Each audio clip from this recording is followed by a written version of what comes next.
Assalamualaikum warahmatullahi wabarakatuh. Pada kesempatan kali ini, saya akan menjelaskan materi perkuliahan terkait penggunaan percabangan pada C++. Topik yang akan kita bahas pada kesempatan kali ini, yang pertama adalah terkait dengan penggunaan if-else. Jadi if-else ini adalah bentuk pertama apabila kita ingin melakukan percabangan menggunakan C++. Sedangkan yang kedua adalah penggunaan switch case. Switch case merupakan bentuk lain, dan ini merupakan salah satu perintah atau statement yang dapat atau yang hanya ada pada C++ saja. Dan yang ketiga, kita akan mempelajari terkait dengan penggunaan input ataupun output manipulator. Baik, di sini salah satu persoalan yang sering kita temui dalam pembuatan program adalah ketika kita menemukan suatu kondisi yang mana kondisi itu akan bercabang.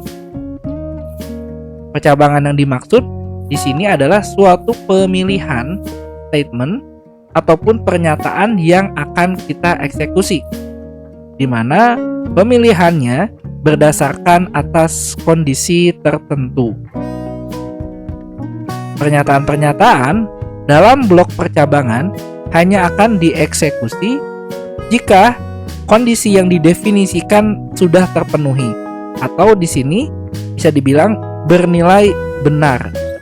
Benar itu artinya bukan benar dalam pandangan manusia, tapi benar dalam pandangan program komputer. Jika kondisi tersebut salah, maka tidak akan dieksekusi atau malah akan diabaikan oleh compiler. Baik, kita lanjutkan kembali. Pada konsep percabangan yang paling sederhana, contohnya adalah jika kita menemukan suatu pernyataan. Jika Budi lulus ujian, maka Budi akan dibelikan sepeda motor oleh ibu. Baik, di sini ya. Kalau kita perhatikan sama-sama, ada suatu kondisi. Kondisinya adalah jika Budi lulus ujian. Kemudian kondisi benar adalah lulus ujian. Jadi ketika ini benar, maka apa yang akan dieksekusi? Yang dieksekusikan adalah dia akan dibelikan sepeda oleh ibu, sepeda motor. Sedangkan kalau Budi tidak lulus ujian, maka tentu Budi tidak akan dibelikan sepeda motor oleh ibunya. Nah, terkait dengan konsep percabangan ini, maka kita harus berhati-hati dengan statement seperti ini. Contohnya adalah kalau kita belanja, misalnya ke supermarket, kita dititipin oleh seseorang, misalnya oleh ibu kita, beli susu 1, jika ada minyak, beli 2. Nah, kenapa harus hati-hati? Di sini, kalau kita membacanya secara kacamata pemrograman, artinya apabila kita menemukan susu 1 ya, menemukan susu 1, maka kita harus beli minyak 2. Jadi kita beli susu, kalau kita beli susu 1, jika ada minyak beli 2 ya. Jadi artinya di sini yang kondisi terpenuhi adalah jika ada minyak ya di sini ya. Jika ada minyak beli 2. Jadi defaultnya adalah ini. Beli susu 1 ya. Kemudian di sana di supermarket ternyata kita ketemu minyak. Maka yang dibeli 2 apa? Yang dibeli 2 adalah bukan susunya. Bukan minyaknya. Tapi yang dibeli 2 adalah susunya. Nah, ini adalah suatu pernyataan yang bisa jadi adalah ambigu. Jadi berhati-hati dengan membuat suatu pernyataan pada suatu konsep percabangan. Di sini saya akan menjelaskan flowchart atau diagram alir dari if-else yang mana dia memiliki satu kondisi saja. Jadi satu kondisi itu artinya jika kondisinya itu terpenuhi, maka lanjut. Kalau tidak terpenuhi, maka pindah ke statement lain, atau nanti bisa juga dia kondisinya selesai. Jadi misalnya ini adalah suatu lanjutan ya. kita punya suatu statement sebelumnya. Kemudian dicek apakah kondisi tersebut benar. Jika kondisi tersebut benar, maka akan dilanjutkan ke statement yang satu. Akan tetapi, kalau kondisinya salah, maka dia akan pindah ke statement yang kedua. Kemudian dilanjutkan dengan statement berikutnya. Contohnya seperti ini ya. Tadi kita ambil kasus adalah jika Budi lulus ujian. Jadi kondisi benarnya apa? Kondisi benarnya adalah lulus ujian. Kemudian statement satunya apa? Dibelikan motor.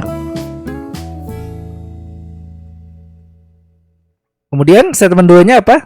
Itu tidak dibelikan motor.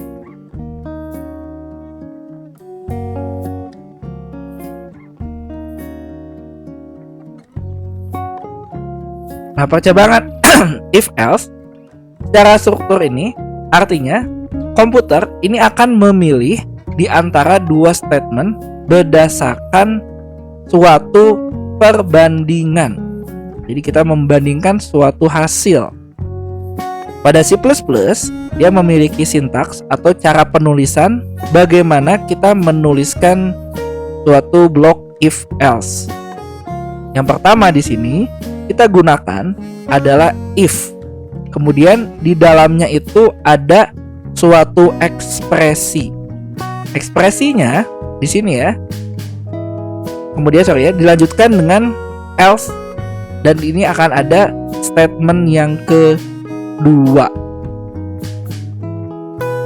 Atau kita juga dapat menuliskan menggunakan 4 baris. Nah, yang membedakan di sini ya. Ini if, lalu ekspresinya apa, lalu statement 1. Nah, di sini harus ada titik koma. Ini sengaja saya warna merahi. Artinya titik koma ini wajib setelah kita tuliskan if expression. Nah, kemudian di sini ada spasi ya. Ini ada spasi, statement 1 apa? Titik koma. Lalu lanjut untuk else-nya dengan statement yang kedua. Tadi ya, if ekspresi jika Budi lulus ujian. Statement satunya adalah dibelikan motor. Else-nya adalah tidak dibelikan motor. Atau kita juga pada C++ ya, kita dapat menuliskan dalam bentuk 4 baris. Nah, bentuk 4 baris inilah yang menurut saya ini sebaiknya kita pakai ya untuk memudahkan kita dalam memahami blok if else. Jadi baris pertama sama ya, expression, cuman di sini kita kasih enter ya, kita pindah baris dan di sini tidak ada semikolon.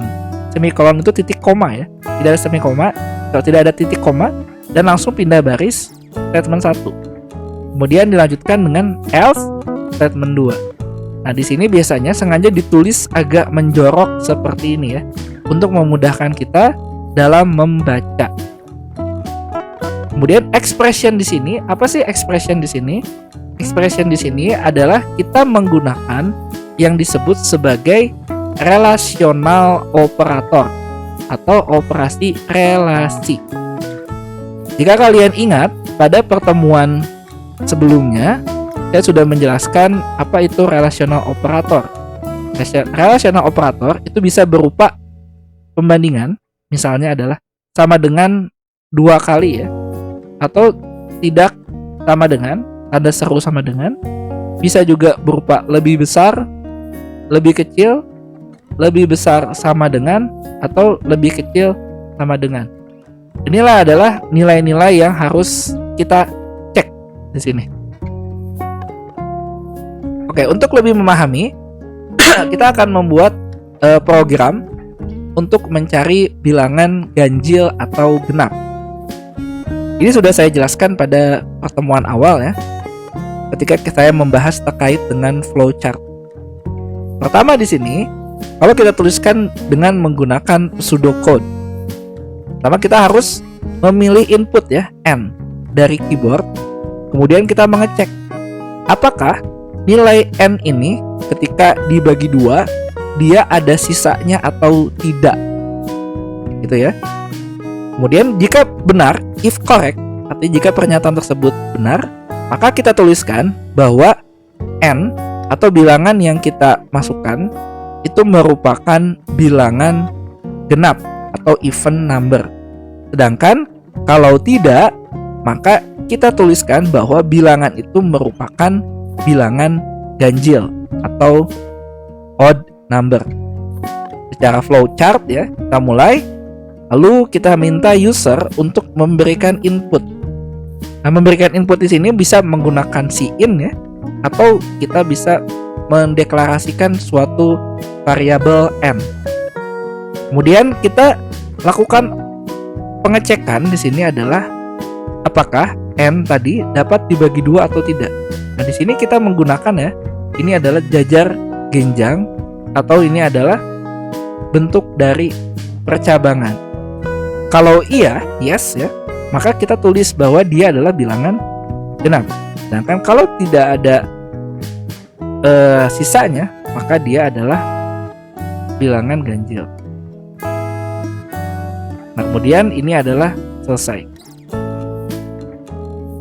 Gitu, jadi di sini adalah bloknya.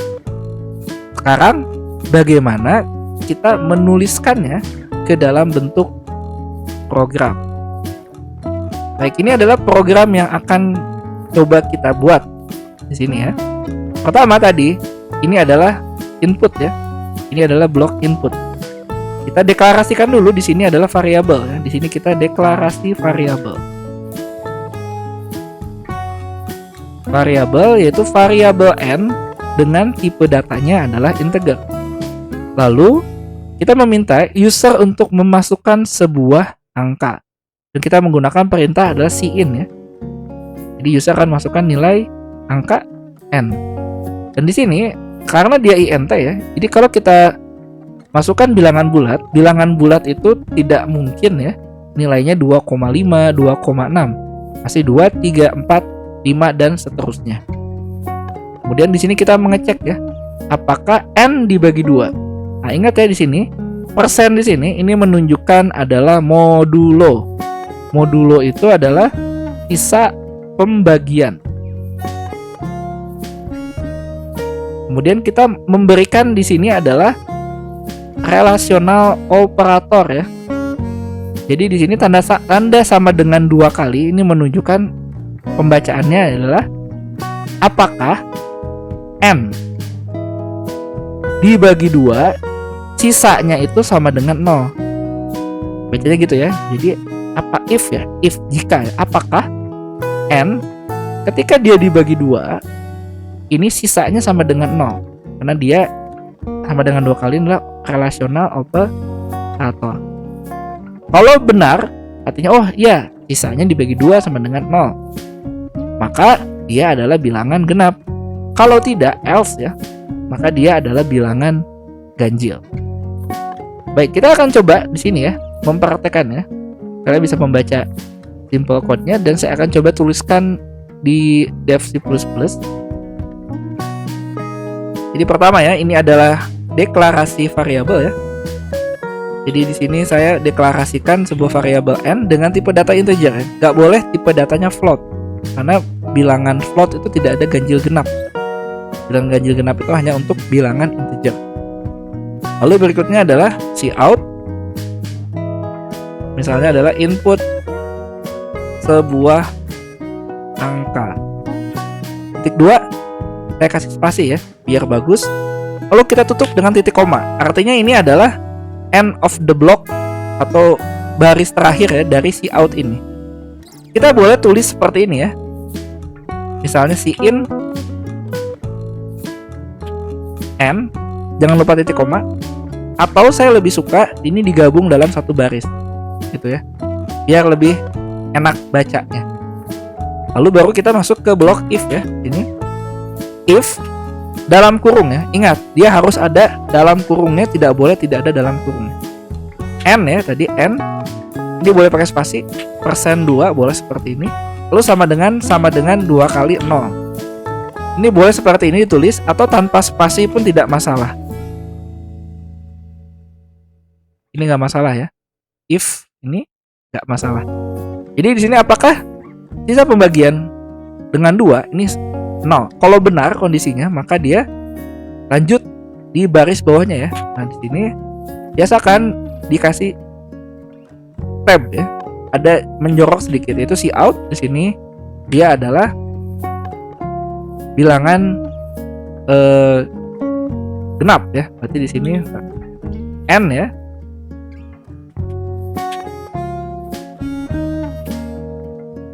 Adalah bilangan genap. Kemudian di sini blok berikutnya adalah else. Else cout n adalah bilangan ganjil.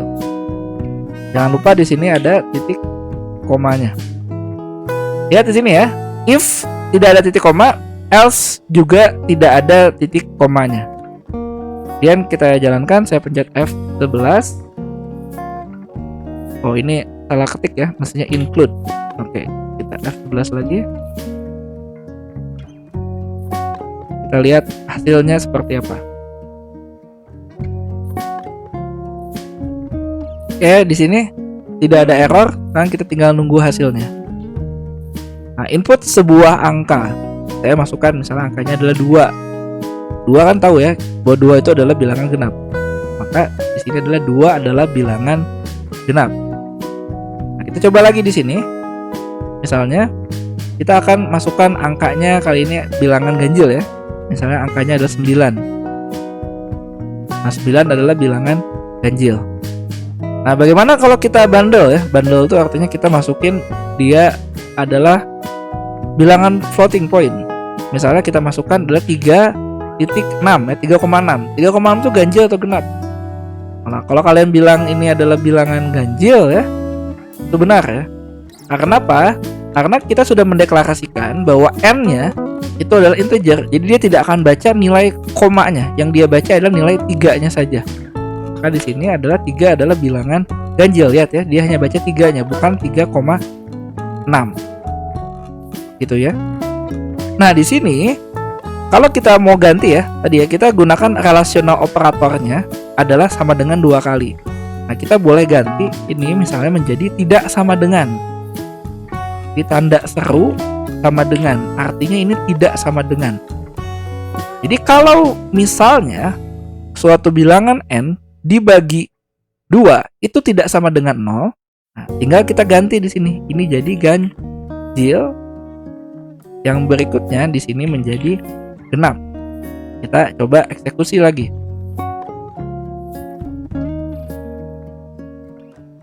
Angkanya misalnya 5 ya. Masukkan angka 5.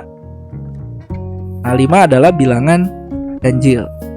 Jadi boleh saja di sini ya statementnya ini kita ubah. Tadi awalnya apakah nilai n dibagi 2 sama dengan 0? Ternyata kalau kita ubah jadi tidak sama dengan 0 juga boleh. Yang penting di bawahnya, statement di bawahnya ya di sini, ini harus kita sesuaikan kembali. Kurang lebih seperti itu ya. Oke, baik, kita kembali lagi ke PowerPoint-nya. Jadi ini adalah contoh bagaimana kita mencari bilangan ganjil dan genap. Oke. Berikutnya ada yang disebut sebagai compound statement. Apa itu compound statement?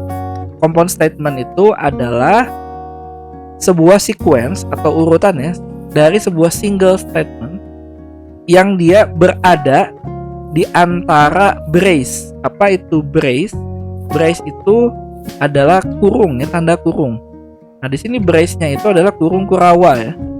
Kurung kurawa. Jadi di antara tanda ini ya dan ini. Contohnya, kalau kita punya compound, itu statementnya itu tidak cuman satu ya, tapi bisa lebih dari satu. Kalau pada contoh sebelumnya ya, di sini dia hanya punya satu statement ya, yaitu cout n is even number. Lalu else n is odd number. Dia cuma punya satu statement. Tapi kalau kita punya lebih dari satu statement, maka kita sebut di sini adalah compound statement. Cara penulisannya gimana? Sama ya, pertama if expression. Ingat, expression ini harus berada di dalam tanda kurung. Tanda kurungnya tanda kurung biasa ya. Kemudian ada brace di sini. Yang ini disebut sebagai kurung Kurawa. Dan di sini statementnya boleh lebih dari satu ya. 1, 2, 3. Yang penting di sini adalah antar statement atau antar pernyataan kita harus pisahkan dengan titik koma. Lalu else-nya bagaimana? Else-nya juga sama. Kalau dia ada lebih dari satu ya, maka harus ada tanda kurung Kurawa dan ada titik koma untuk memisahkan masing-masing statement. Oke, di sini saya akan coba modifikasi ya program yang sebelumnya kita buat. Ini kan hanya ada satu ya, saya satu statement. Nih ya, jadi kalau misalnya kita mau bikin compound, maka kita di sini tambahkan ya adalah kurung Kurawa. Lalu kita pindahkan statement ini ke dalam. Nah, misalnya ini ya, kita tambahkan cout n adalah bilangan ganjil. Kemudian input misalnya di sini cout input Anda benar. Di sini saya ganti input sebuah bilangan ganjil ya. Bilangan ganjil. Kita coba modifikasi saja. Input sebuah bilangan ganjil. Maka di sini adalah n adalah bilangan ganjil, kemudian di sini ya input Anda benar. Ini akan lanjut ya, lanjut ke tidak ganti baris. Kalau kita mau ganti baris, nanti kita bisa pakai ENDL. Nah, contohkan berikutnya ya. Oke, kita lihat ya di sini ya. Ini ada kurung Kurawanya. Saya akan coba jalankan.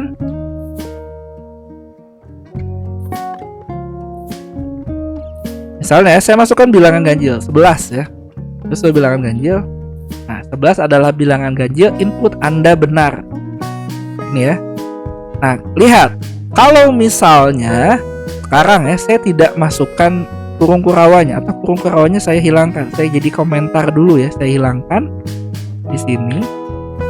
Nanti ya yang akan dijalankan itu adalah n adalah bilangan ganjil dan input Anda benar ini akan selalu dieksekusi. Ya, ini akan selalu dieksekusi walaupun kondisi ini tidak memenuhi. Karena dia bukan merupakan compound ya. Saya jalankan di sini.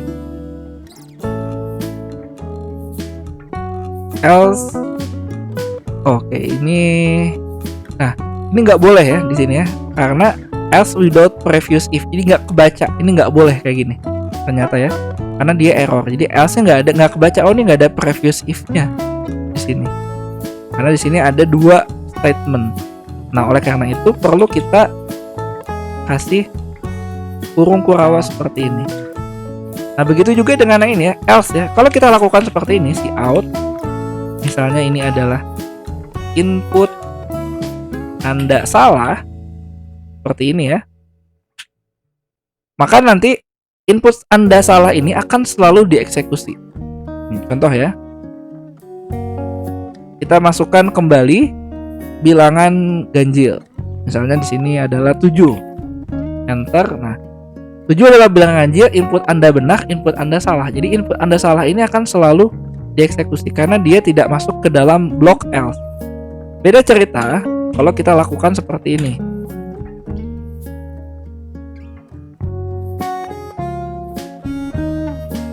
Kita eksekusi kembali. Masukkan misalnya ada 5 ya bilangan ganjil. Nah, bilangan ganjil input Anda benar. Ini tanpa ada yang lain-lain ya.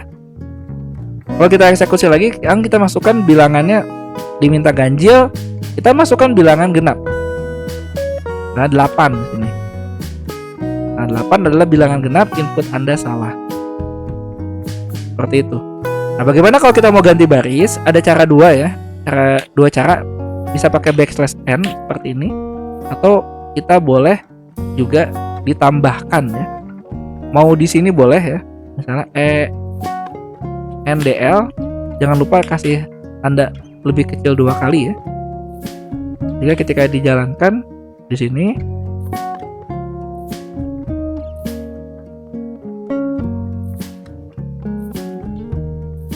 bilangan ganjil misalnya adalah 13, dia ganti baris. Ini 2 cara ya untuk kita kalau mau melakukan ganti baris. Baik, itu adalah terkait dengan compound statement. Saya akan lanjutkan kembali. Nah, berikutnya adalah bagaimana kalau kita punya if else itu lebih dari satu kondisi. Bisa saja ya, kondisinya itu lebih dari satu. Ini adalah flowchartnya. Karena ada suatu statement, kemudian akan dicek apakah kondisi satu benar.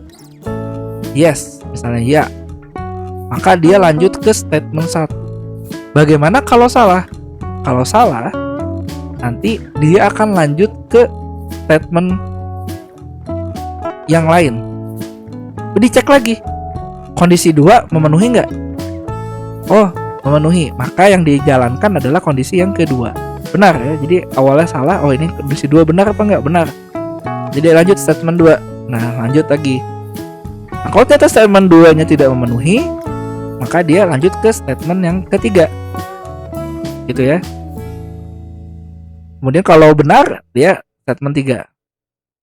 Lalu kalau salah, maka statement berikutnya. Kemudian lanjut. Nah, di sini contoh ya, kita punya if else more than satu kondisi ya. Jadi di sini kondisinya ada berapa? Kondisinya itu ada 3 kondisi atau ada 4 kondisi ya di sini. Ini ada 4 kondisi. Jadi kalau kita punya lebih dari satu ya, contohnya kita punya 4 kondisi yang ingin kita cek ya. 4 kondisi. Maka pasti akan ada 1 if, 2 else, dan 2 if else ya. Saya ralat ini 2 if else dan 1 else.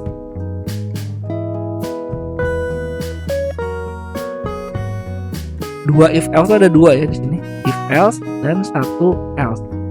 Seperti ini ya. Salah, else if. Sorry, ini else if ya, bukan if else. 2 else if.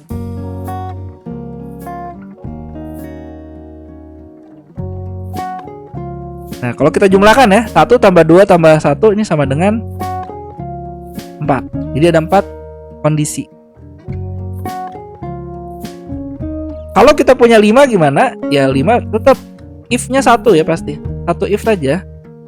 Kemudian pasti else-nya itu 1. Nah, tinggal else if-nya ada 3. Else if-nya 3. Gitu. Jadi di sini kalau kita lihat ya, untuk yang statement else yang terakhir ya udah dia hanya berupa else langsung statement tanpa ada kondisinya lagi. Jadi tanpa ada pengecekan kondisi. Nah, bagaimana kita membuat programnya? Kita buat program seperti ini. Jadi ya, if expression 1 ini pengecekan ya, benar atau tidak. Oh, ternyata kalau benar masuk ke statement 1.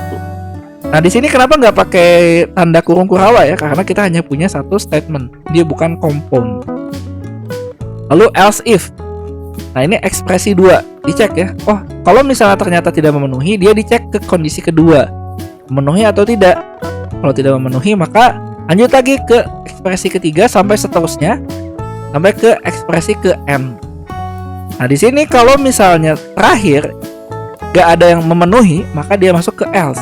Lihat ya, else itu selalu tanpa ada ekspresi. Jadi else doang kosongan ya. Lalu last statementnya apa?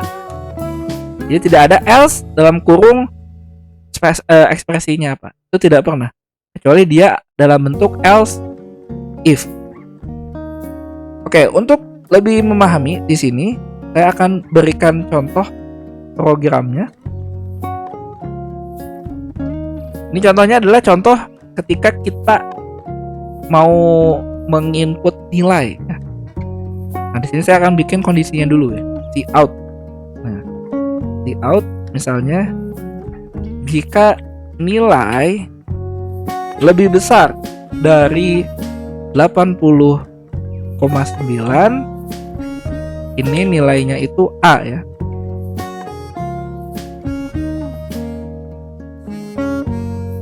Kemudian jika nilai lebih besar dari misalnya adalah 70,9, maka nilainya adalah B. Kemudian cout, ini ya cepat saya copy aja deh. Nah, jika nilai misalnya ini jadi 60 ya, 60,9, ini C, 50,9 ini D, dan terakhir kalau lebih dari 40 yang lebih besar ya. Jika nilai ini atau ini, jika nilai kurang ya, kurang dari 50, berarti yang lainnya ya, kurang dari 50,9, maka ini E ya.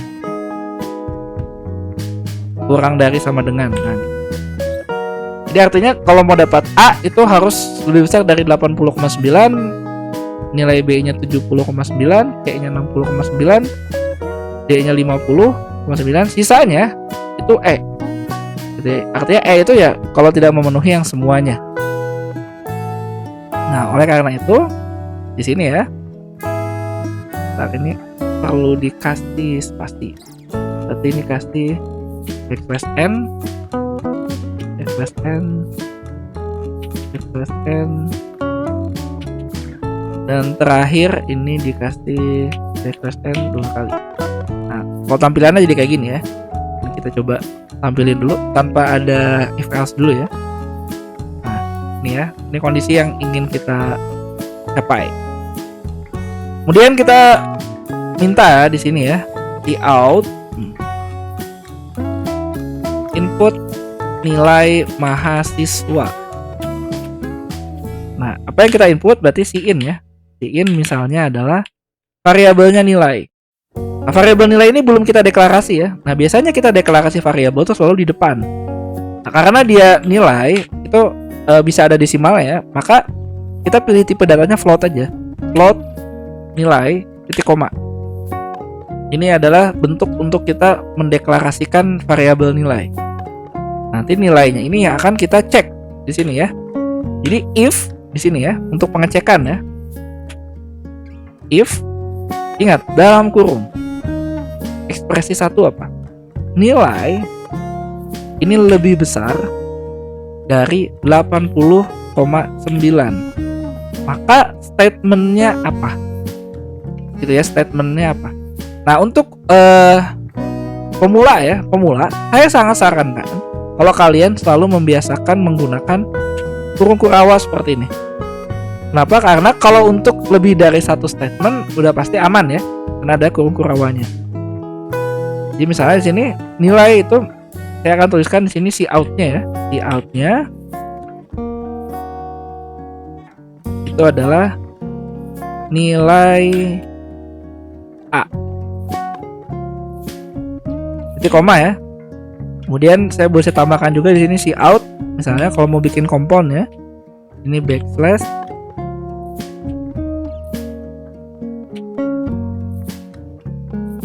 ini misalnya selamat ya, selamat nilai tertinggi. Ini titik koma. Nah, bagaimana kalau tidak memenuhi? Maka kita masuk ke yang namanya adalah else if. Ya, tadi sini ya total ada 5 kondisi A, B, C, D, E. Maka kita akan punya di sini if-nya 1, else if-nya ada 3, dan terakhir else-nya 1. Nah, else if apa? Perlu ada kondisi di sini. Kondisinya adalah nilai yang lebih besar dari 70,9. Nah, ini sekali lagi ya. ini untuk pemula saya sarankan adalah kalian menggunakan selalu kurung Kurowa. Walaupun cuma satu statement, misalnya seperti ini, hanya nilai B saja. Ini kita bisa copy ya untuk else if yang berikutnya. Ini kita ganti jadi 60, lalu ganti jadi C. Lakukan hal yang sama, ini 50, ini ganti jadi D. Terakhir tadi ya, else tidak ada statement. Berarti artinya ya kalau tidak memenuhi 4 ini ya nilainya adalah E. Nah, nilai E ini adalah ini ya, sebentar ya, saya kasih juga compound ya seperti ini. Cout.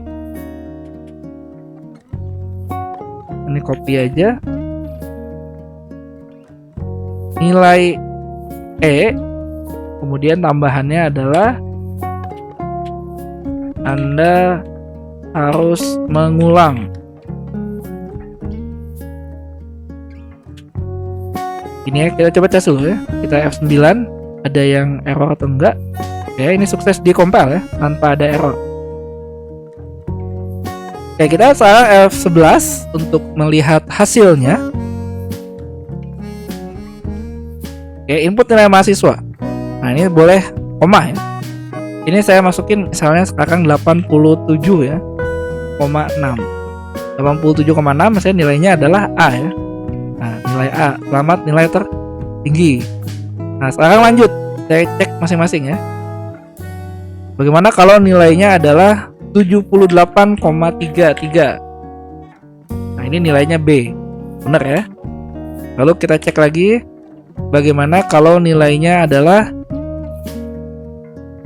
65,2? Nilainya C ya. Kemudian tes lagi, kali ini bagaimana kalau nilainya adalah 51,9? Nilainya D ya. Sekarang kita tes yang terakhir ya. Bagaimana kalau 50,9? 50,9 itu E ya, bukan D ya. Ini 50,9.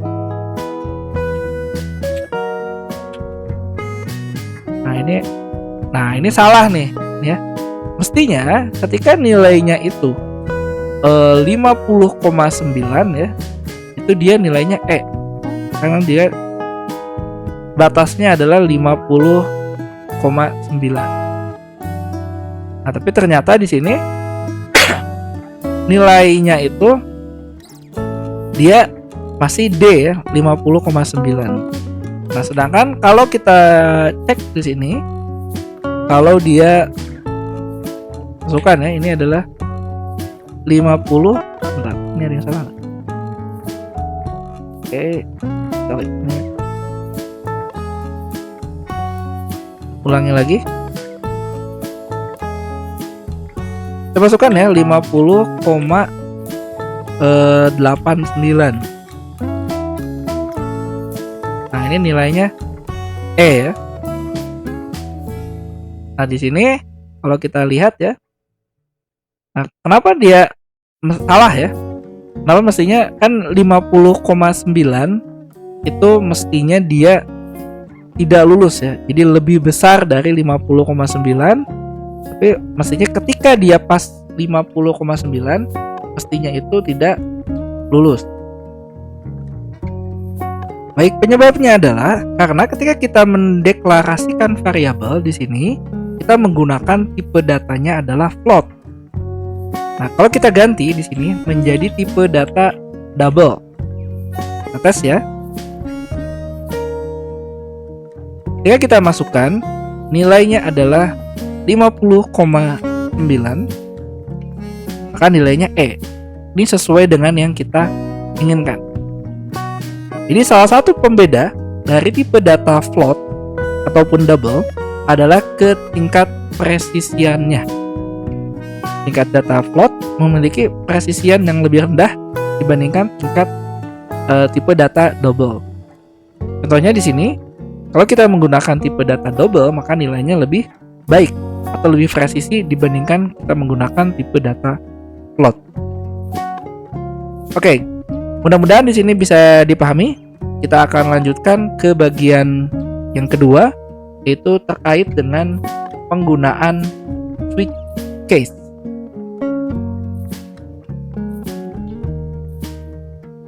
Apa itu switch case?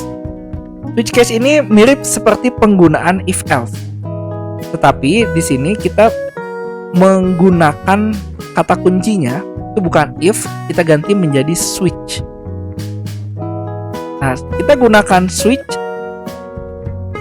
ketika di sini kita berhubungan dengan kondisi yang terdapat perbandingan sebuah integer atau juga sebuah perbandingan yang memiliki nilai atau value bisa berupa karakter.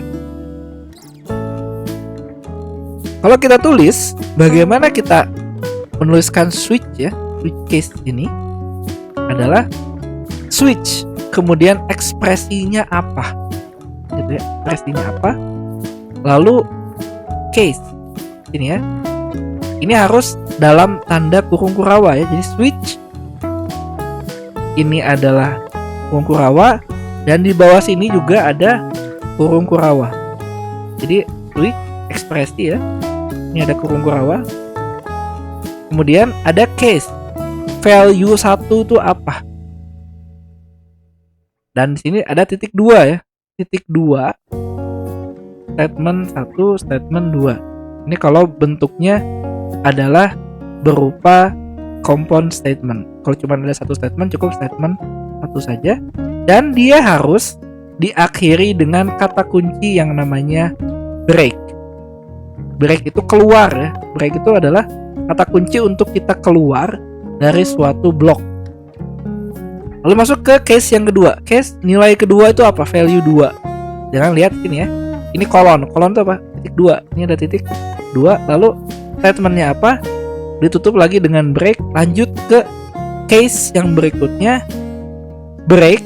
Nah, di sini membedakannya adalah untuk yang terakhir itu menggunakan default ya, bukan menggunakan else. Jadi kita gunakan dia nilainya default. Nah, contoh penggunaan pada kasus switch case ini, kalau misalnya kita membuat program ya, misalnya seperti kalau kita nelpon operator ya. Mungkin kalian pernah nelpon operator tuh, entah operator bank atau apa ya. Itu misalnya kita diminta untuk tekan 1 untuk berbicara dengan apa, tekan 2 untuk apa. Nah, kurang lebih kondisinya seperti itu. Oke, untuk lebih memahaminya, saya akan contohkan ke dalam sebuah program. Sebelum masuk ke program, ini biar lebih mendalami ya. Jadi ekspresi di sini itu apa? Bedanya ya, ekspresinya itu dia harus berupa integer atau karakter. Jadi bukan suatu perbandingan. Dia harus berupa integer atau karakter. Kemudian ada nilai 1, nilai 2, nilai 3. Nah, ini harus yang berurutan. Jadi misalnya ya, value-nya itu 1, 2, 3 atau A, B, C, D, E. Itu boleh. Jadi harus sesuatu yang berurutan. Baik, kita masuk ke contoh program. Di sini saya akan membuat program yang berupa kalkulator sederhana. Jadi pertama di sini saya akan membuat deklarasi variabel yang namanya adalah select. Select ini bertipe data integer. Dia berupa bilangan bulat. Selanjutnya, saya deklarasi 2 buah variabel. 61 berupa angka 1 dan angka 2, 62. Ini tipe datanya adalah float. Kemudian user akan diminta untuk memasukkan ya, angka 1 berapa dan angka 2 berapa. Kemudian user diminta untuk memilih kode ya, select code. Memilih kodenya berapa? Misalnya 1 kalau kita mau melakukan operasi penjumlahan, 2 untuk. pengurangan, 3 untuk perkalian, dan 4 untuk pembagian. Lalu di sini diminta untuk memasukkan ya, angkanya berapa? 1, 2, 3, 4 dan seterusnya. Nah, di sini nilai tersebut akan dimasukkan ke dalam sebuah variabel yang tadi namanya adalah select. Jadi select ini adalah menampung inputan berupa bilangan bulat. Lalu di sini switch ya, switch select. Lihat ya, ekspresinya adalah select. Ini ya, select ini tadi ya, ini adalah ekspresi. Jadi di dalamnya ini harus berupa bilangan bulat ya. Contoh di sini adalah bilangan bulat atau integer. Jadi tidak bedanya dengan if else. Ini tidak ada operator untuk membandingkan ya, sama dengan, lebih besar, sama dengan, itu tidak ada. Jadi harus apa yang dimasukkan di sini. Jadi melihat ya, oh ini bilangan bulatnya apa sih? Nah, sini ya 1, 2, 3, 4. Jadi kalau dimasukinnya 1, maka dia akan menjalankan operasi penjumlahan. Kalau 2 pengurangan, kalau 3 perkalian, kalau 4 pembagian. Oke, kita akan masuk ke dev C++-nya. Oke, saya buka file baru di sini. Jadi pertama ya, tadi kita deklarasi sebuah variabel namanya adalah select, yang mana select ini bertipe data integer. Lalu deklarasi dua variabel namanya num1 dan num2. Lalu masukkan di sini cout ya. Input number 1.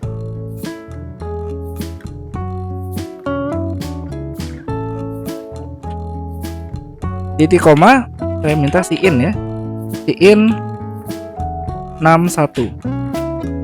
Lalu cout ini sama.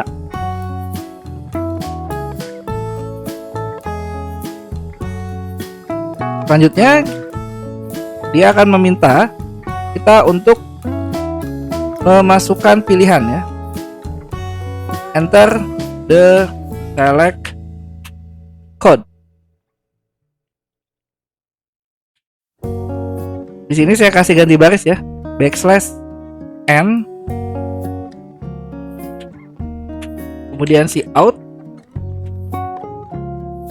Ini saya kasih tab 2 kali ya, \t, kemudian 1 ini for addition ya, penjumlahan, kemudian \n, titik koma. Ini berikutnya di copy saja. Ini ganti ya, 2, 3, dan 4. Nah, addition diganti jadi subtraction atau pengurangan. Kemudian ini menjadi multiplication, kalian, dan terakhir adalah pembagian, division.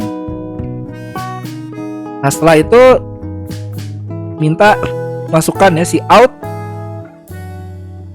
pilihan Anda apa gitu. Jadi your selection itu apa? In nya adalah select. Lalu kita masuk ke bagian switch case. Biasa kan ya, switch bikin dulu seperti ini, lalu bikin kurung kurawa buka dan tutup. Nah, seperti ini biar tidak terlupa. Lalu ekspresi di sini adalah select ya. Selectnya masuk di sini, case-nya apa? Case 1 ya, karena dia berupa bilangan bulat. Titik 2. Nah, ini cout num1 ini ditambah ya, num2.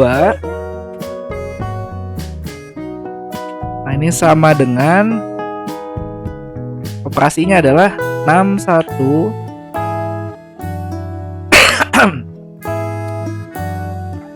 tambah num2 ya. Itu tambah num2. Titik koma. Lalu untuk keluar dari yang satu ya, ini harus ada break ya. Breaknya boleh ditaruh di sini, boleh juga tadi ya seperti ini, nggak masalah. Lalu case 2. Nah, case 2 apa? Ini kita copy saja. Ini untuk pengurangan ya. Ini ganti tandanya jadi minus. Ini ganti tandanya jadi minus. Lalu case 3. Ini untuk perkalian, kita pakai X saja ya. Ini kalinya harus pakai bintang. Lalu yang terakhir case 4. Case 4.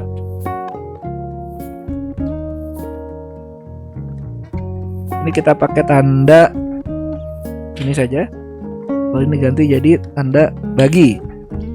Break. Nah, sampai sini sudah selesai belum? Kita harus ada yang satu lagi adalah default. Bagaimana kalau nilainya itu bukan 1, bukan 2, bukan 3, bukan 4. Misalnya si usernya bandel masukin nilai 10. Nah, dia akan masuk ke default. Dan bisa kita tuliskan di sini adalah your input was invalid.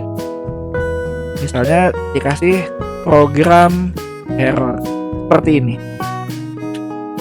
Oke, kita coba jalankan dulu compile F9 untuk cek ya, dia bisa apa enggak. Oke, di compile sukses. Nah, kita lihat, kita tampilkan ya. Kita run. Nah, input number 1. Nah, ini kenapa number 1? Cek dulu ya. Oke, jadi dia minta angka dulu ya. Nah, ini biar lebih bagus, kayaknya kita tambahkan dulu di atas ya. Ini si out. Nah, misalnya gini, program kalkulator and request n.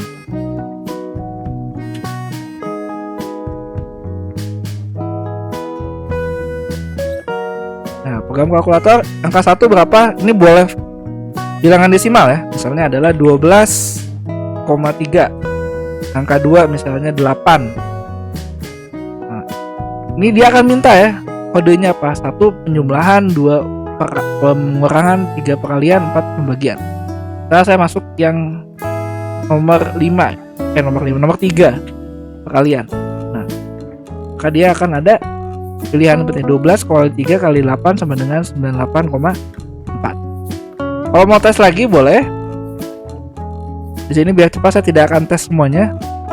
Saya akan tes kalau misalnya ya, di sini kita masukin angkanya itu di selection ya. Itu di luar 1 2 3 4. Misalnya kita masukin angka 8. Maka di sini akan muncul programnya adalah your input was invalid, maka programnya adalah error. Itu ya, itu adalah kalau kita menggunakan switch case. Tadi di awal saya bilang bahwa untuk select ini dia boleh juga berupa karakter. Boleh. Kita harus ganti ya. Nah, sini saya mau modifikasi. Ini int-nya saya ganti jadi char. Tipe datanya ya. Karakter. Nah, karena dia karakter ya, maka di sini harus kita modifikasi juga. Nah, yang membedakan karakter dengan angka adalah di tanda petiknya. Kita kasih tanda petik. Jadi ada tanda petik 1 ya. 1 tanda petik ini harus di antara tanda petik seperti ini.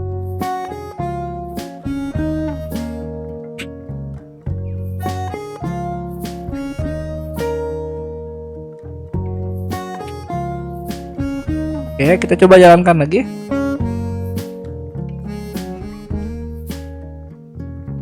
Ini bisa ya, misalnya 4, kemudian ini 6. Kita pilih misalnya adalah pengurangan, maka 2. Nah, ini minus 2. Ini boleh. Oke, jadi kalau sebelumnya ya, kalau misalnya pakai int atau integer, gak usah pakai tanda petik. Nah, kemudian mungkin timbul pertanyaan, boleh nggak kalau dia tidak berurutan, kalau dia karakter ya. Misalnya ini saya pilih 6 gitu ya. 1 2 3 ini 6. Kita biar membedakan. Oke, kita jalankan. Boleh nggak kalau kayak gini, nggak ngurut ya. 1, 2, 3, 6.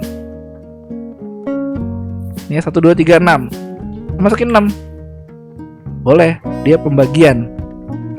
Nah, tapi kalau kita masukkan tadi misalnya angka 4, maka tidak sesuai ya.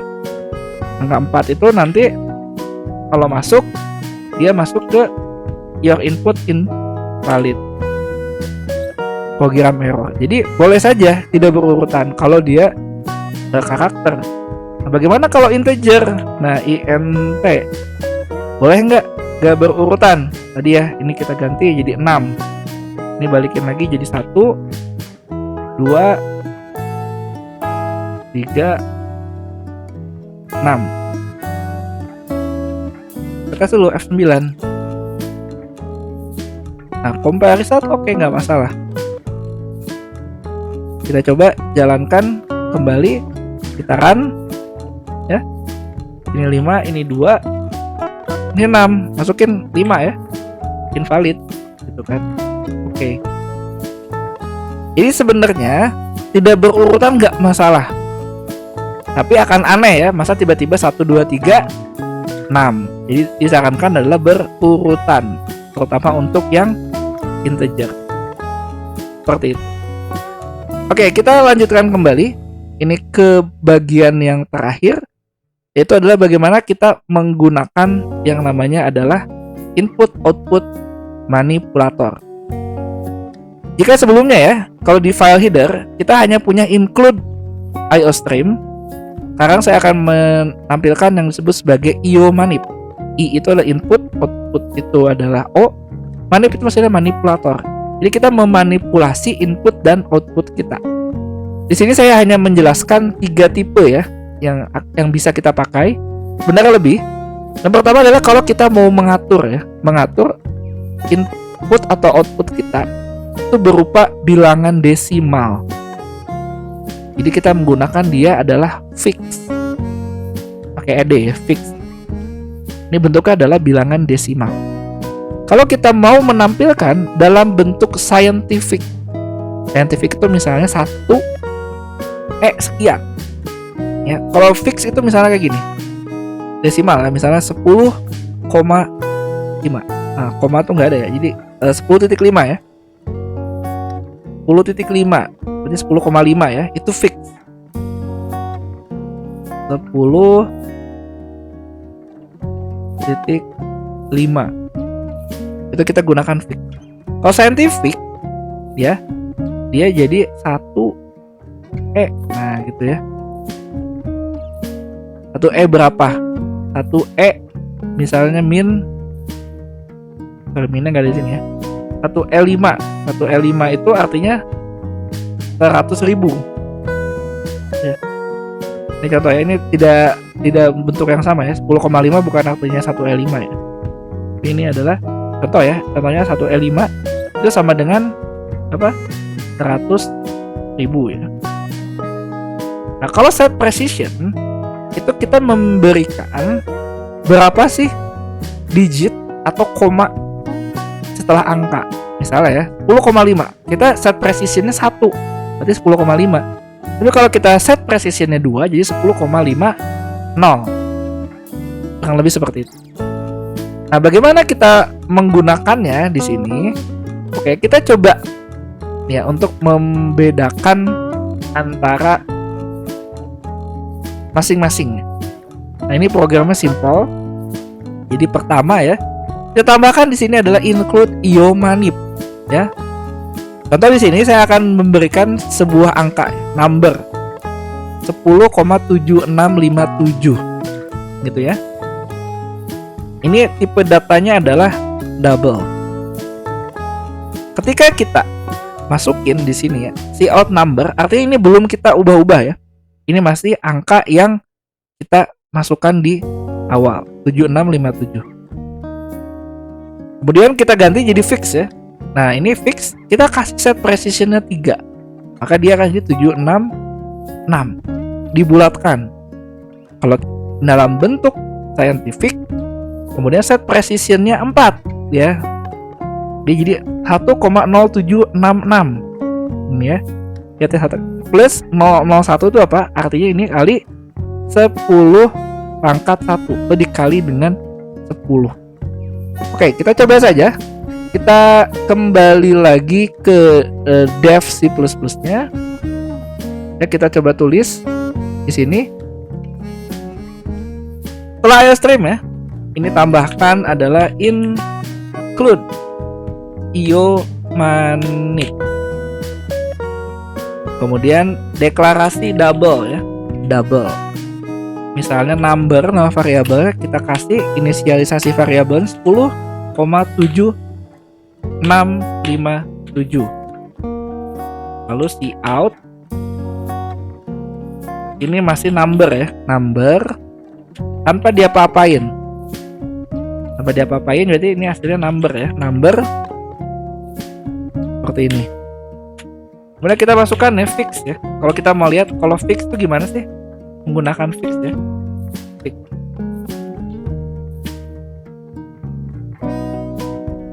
Nah, ini masukin di sini. Kalau yang dalam tanda petik ya, itu cuma tag. Nah, di sini kita masukin fix. Fix. Lalu kita kasih set precision-nya berapa?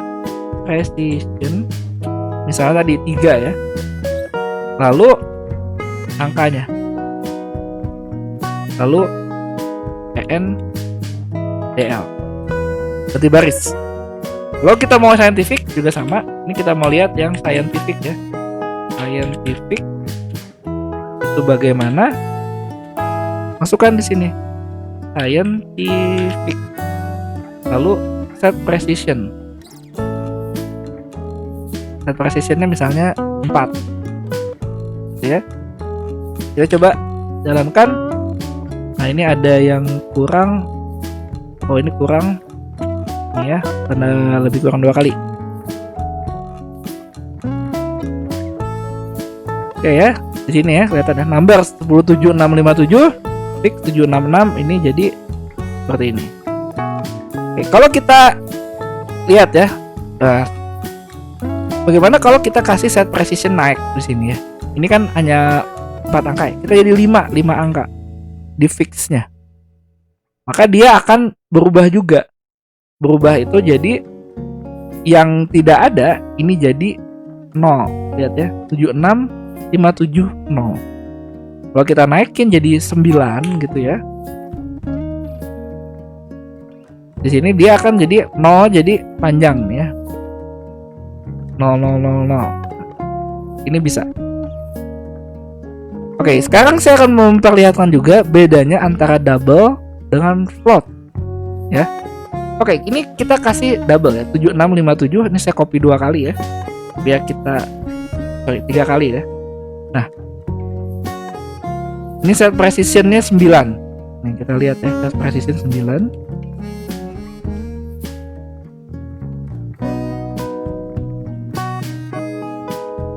Oke, kita bandingkan ya. Ini 10, 7, 6, 5, 7, 7, 6, 5, 7, 8. Dibulatkan ya.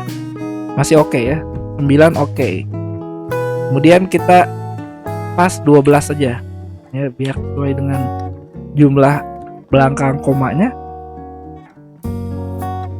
Jadi ya, lihat ya, kalau masih number saja, ini nggak diedit ya. Dia cuma bisa 4 angka ya. Kemudian ini lengkap ya, 7657, 7657, 7657. Ini kalau kita pakainya adalah double. Nah, bagaimana kalau kita ganti dia jadi float? Seperti ini ya, float.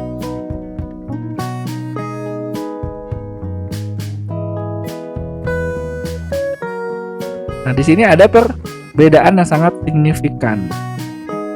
Dia tidak bisa membaca, artinya dia tidak membaca semuanya persis ya. Nah, artinya memang di sini ketika kita gunakan float, maka tingkat kepresisiannya itu menjadi lebih rendah dibandingkan dengan kalau kita menggunakan double. Baik, kurang lebih itu yang bisa saya sampaikan. Terima kasih. Silakan lanjut ke video yang kedua terkait dengan contoh bagaimana membuat program yang bisa menghitung atau mengkonversi temperatur.